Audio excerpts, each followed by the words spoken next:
Morning, everybody. I'm not at work today. So, coming to you from home. We just had an earthquake in Utah. So, trying to get all that figured out and trying to get all the student assistants to stay home today.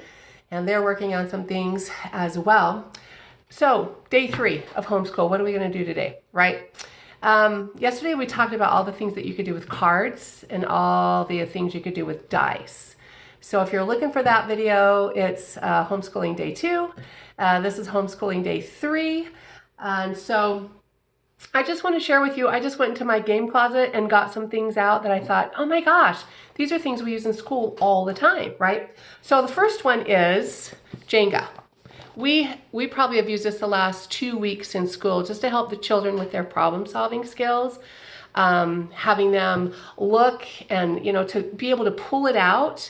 And I was amazed that the kids could figure out which ones were a little bit loose, right? They're like, oh, this is a good one. No, this is a bad one.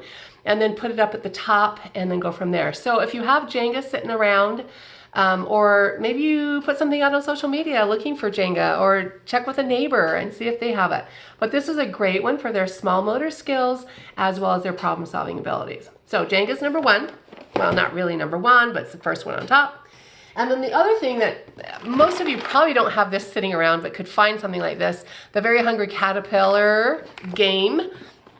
It's just an Eric Carle game, and what you do with this one is you have a caterpillar that goes around it's kind of like Candyland in that you have a caterpillar that goes around and he eats certain things, right? And so they're again working on their ability to keep things in order, right? To remember things, how they came in order. So that's a fun one if you have it sitting around, or if not, play Candyland, right? This one is kind of a fun one too. It's called Imagine, and it has lots of different cards, but they're transparent, right? And so, for example, if you get a character, you have a card, right? Obviously, the preschoolers are not going to know what Pulp Fiction is, but they might know who Big Bird is, right?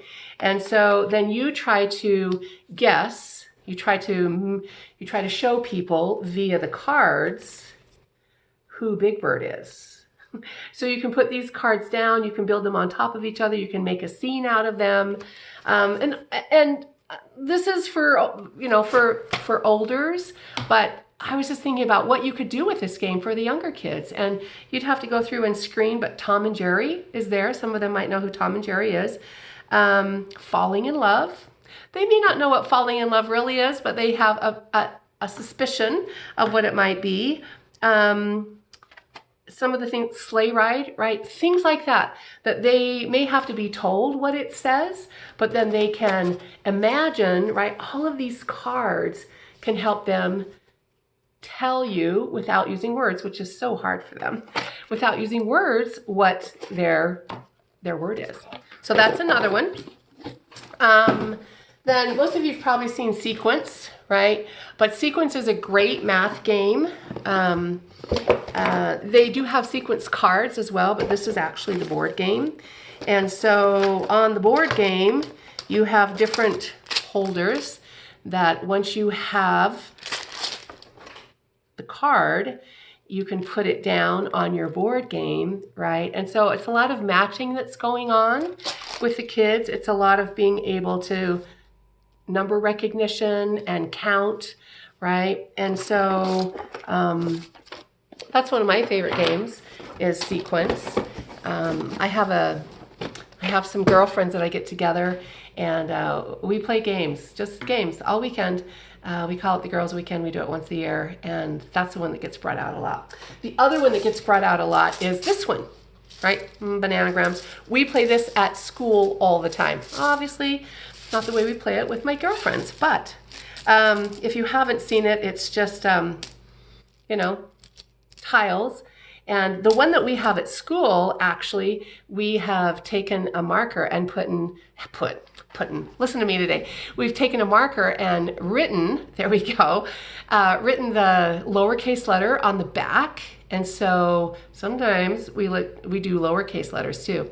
Most of the kids, right, the first thing that they learn is uppercase letters because those are easier for them, A, to recognize, but B, to write. And so when we start teaching, we always teach uppercase first because there's not so many curves in uppercase, and the curves are hard for their wrists at this point.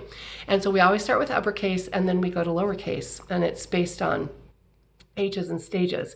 So that's a fun one. The other one that kind of came out after bananagrams is called Scrabble Apple.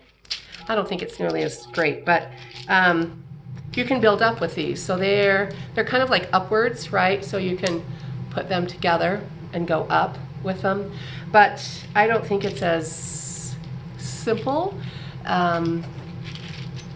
It's as easy to do different things with it as bananagrams is. So I'll show you one more today, and then I'll show you some more tomorrow, but I thought we should probably have a large motor in here, right?